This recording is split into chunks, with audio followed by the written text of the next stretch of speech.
go. Hey guys, Ranchin here, bring on another Star commentary. I have Nuke the Stars alongside me as, not always, but often enough, and I'm now going to bring you the ace match between Hite, or Hite Sparkyz, and the Woongjin Stars. I prefer to call them Hite. Lovely beer, I hear. Oh, that rhymed, oh my god. So, this is going to be the ace match here, and we're going to have Leta against ZerO. Seriously, two players I am a fan of. Many would call me an immense Leta fanboy. I'm sure Nuke will agree. I'm also actually a big fan of ZerO. I've been paying attention to him since his beginning in the round 1 of the Shinhan Bank Pro League, and really kind of followed his progress as well as Leta. So really looking forward to this ace match here. 4, 3, 2, 1, go. For syncing purposes, this is going to be on Outsider, 3-player map of the Ash World variety. We're liking this map, so we're just going to get positions and colors out of the way. We're going to have at the 9 o'clock ZerO for the Woongjin Stars as the green zerg. That means at the 5 o'clock we're going to have Leta as the purple, pink, violet, terran, whatever the hell that color is. I hate that color. Stop using that color. I never get it right. So yeah. Nuke, your thoughts on this map and matchup? I like this map a lot. Outsider is one of the most bizarre new maps, I think. And this matchup was cool for me, especially for me, because I just commentated on matches between these guys and their competitors in the OSL. Oh my god, spoilers! ZerO and Leta both won their matchups, so it's going to be very interesting to see who wins this one. This is a match I actually haven't seen yet, which is kind of bizarre because it came out a day ago, I think, and I tend to watch every single freaking Pro League game, but I missed this one for some reason, and I'm not sure why. Both of these guys are extremely good players, and I am looking forward to being suscepted to your... is that a word? Suscepted? Whatever. To your Leta fanboyism. My Leta fanboyism is very susceptible to something like that. No idea what the hell I just said. But yeah, this Outsider build's going off barracks, forward barracks coming in from Leta. Could be thinking of blocking off his ramp. I'm not quite sure if that's really the position he wants to really going for. On the opposite side, Overpull coming in from ZerO, the Zerg. So he's probably going to go into... we're going to see where he goes from the Overpull into expansion. I'm seeing a lot of Zergs use that and then go that way into a 2-base strategy. Mutalisks I find very likely on this map. And I just, sometimes I look at this map and I just think that it forces Zergs to use Mutalisks. Not quite, because I think break at the natural against the Terrans. The Terrans are very vulnerable at the natural, so they could be forced to stay on one base. I've seen that used against them before by Effort. Did it against 4GG, really just held them on one base and pressured them the entire time. So yes, indeed, ZerO is going to go for the Overpull expansion. The opposite side, a lot of SCVs moving around. Apparently, I'm going to see whether this is going to be the one barracks. Whether it is that Leta's going to go for a quick expansion, but apparently he's getting a lot of gas, so probably going to go for factory into vulture harassment, then possibly go into expansion, as well as getting medic marines, unless he decides to go for air superiority. Yeah, Leta's shown some really weird builds on this map in particular, especially against the Zerg and the OSL. He went for Wraith and medic marine, which sounds kind of like a fragile build when you first hear it, but it actually worked extremely well against the Zerg. So I'm hoping he pulls that off again today, because ZerO, of course, is probably prepared for that. He saw those games, and he's going to know that that is definitely a possibility that Leta's going to go for that, since he did use it twice against the Zerg in their matches. It looks like, though, ZerO trying to come in, but being stopped by those Marines there, so he's not going to get a lot of damage done inside the base here. He's going to camp outside anyway, try to force Leta to pull those Marines up front, maybe try to snipe 1 or 2 while he's getting up his lair here. So I think mutas are definitely the best course of action to take on this map. One of the best builds I've seen on this map actually is what I like to call Luxury's Cauldron of Chaos, just because this is like an Ash World map. Whatever, it's a stupid name, but yeah, he went for Ultras and Guardians, which is a very bizarre build, but it's actually very viable on this map, since Zergs can secure a double gas by putting down a hatch at 2 locations at the top and bottom of the map. So that would be extremely exciting. It works very well against Terrans, because normally Zergs can't secure that type of gas without being harassed like all hell, but on this map it's definitely possible.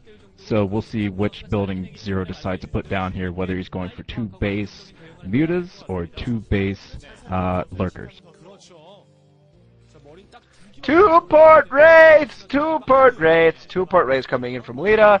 So Leta doing what he does very well. Gonna see whether nuke strategy gonna come through here. Hydra's then being put down by, as well as Aspire being put down by ZerO, but I'm not sure. I don't think Leta's gonna be able to get a vulture by just get the spot on that. But we're gonna see 2 port raids coming in from Leta, a build he's actually famous for, just so known for using that raids really well, and I think get that spar. ZerO very smart getting that spar. He's definitely gonna need some Scourge in the air.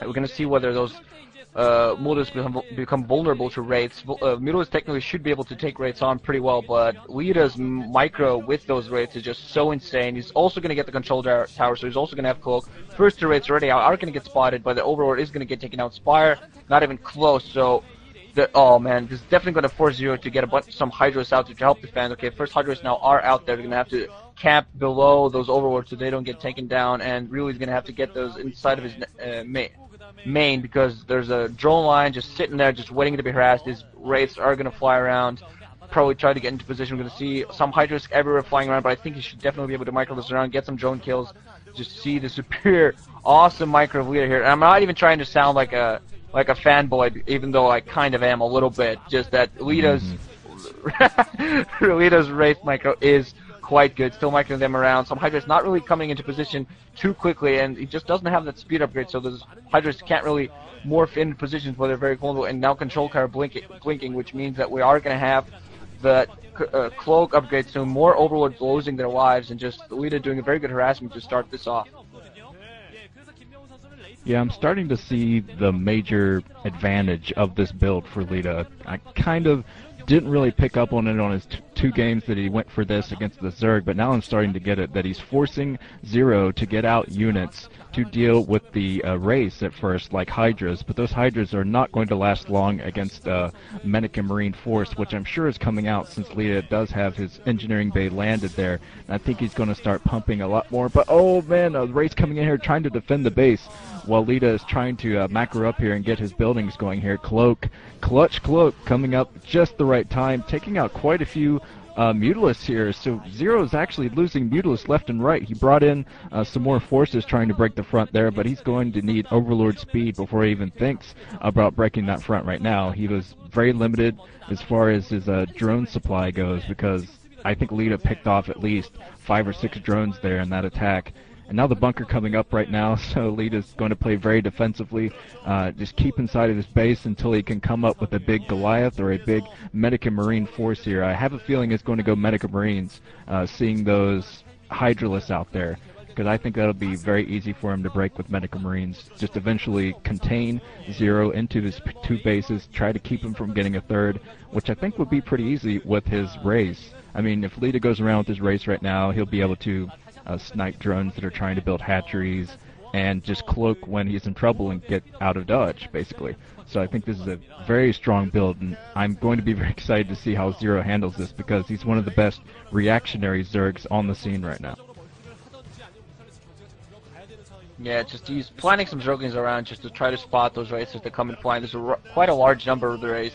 More barracks is being added, as well as encampment, so it is going to be Medic Marines. I think the fact that Leta's on 1 base and still going to be on 1 base for a while really pretty much forces him to go Medic Marines. You really don't want to have to get up like a lot of factories and get a large mech army alongside those wraiths that he's producing on only 1 base. You're really not going to be able to afford it for long at all, so he's going to be forced to keep on that 1 base. And really the only thing ZerO can do here, the only thing he really must do, is to keep on constant pressure, try to make sure that Leta stays on 1 single base, and if he manages to do that while expanding, taking a 3rd and holding it, he is going to be in a very good economic position. He's going to be able to hold it. As you see, no command center being built yet by Leta, so he's very good, mind you, at staying at these 1 bases, but the longer he stays on 1 base, the more risk he's going to be at eventually, because the Zergs can take those bases so easily. Evolution Shaper now coming up, so we're going to see those Lurkers out fairly soon. Large number of Mutalisks alongside Scourge, and as soon as that Overlord speed upgrade is going to be out, I'm thinking that ZerO might try to go for some Wraith Hunt, trying to counter those Wraiths as they're going to be flying in. Creep colonies being put down, so it means he's going to be putting down those 4 colonies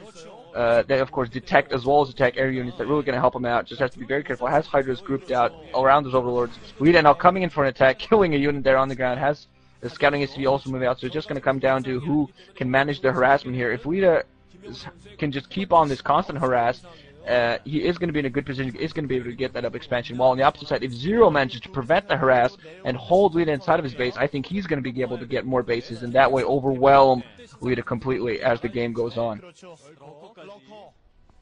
Yeah, I'm starting to think that Leta might be in a little bit of trouble here. Since he has gone for this build twice before, ZerO knows what this build is, and he's going to know what the build is.